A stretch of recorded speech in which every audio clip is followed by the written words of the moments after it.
আজ আমি বানাবো দই বড়া। তার জন্য প্রথমেই নিয়ে নিয়েছি হাফ কাপ মুগ ডাল আর হাফ কাপ বিউলির ডাল। আমি 4 ঘন্টা ভিজিয়ে রেখেছিলাম।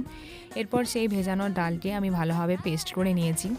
ভালোভাবে পেস্ট করে নেওয়ার পর সেই ব্যাটারের সাথে আমি পরিমাণ মতো লবণ মিশিয়ে নিয়েছিলাম এবং তারপর ভালোভাবে ফেটিয়ে নিয়েছিলাম। এদিকে কড়াইয়ে তেল গরম হয়ে গেছে।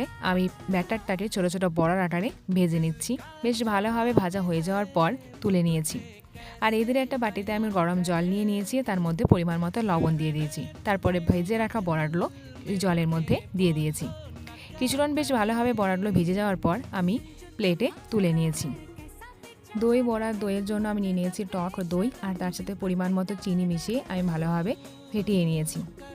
এদের বড়াগুলো প্লেটে তুলে নেওয়ার পর তার উপরে আমি ভালোভাবে দই দিয়ে দিয়েছি। ভালোভাবে দই দিয়ে দেওয়ার পর ওপর থেকে আমি তেঁতুলের চাটনি দিয়ে দিয়েছি আর কিছু চাট মশলা ছড়িয়ে দিয়েছি। ব্যাস দই বড়া রেডি। আপনারাও এনজয় করুন এরকম সন্ধ্যায়।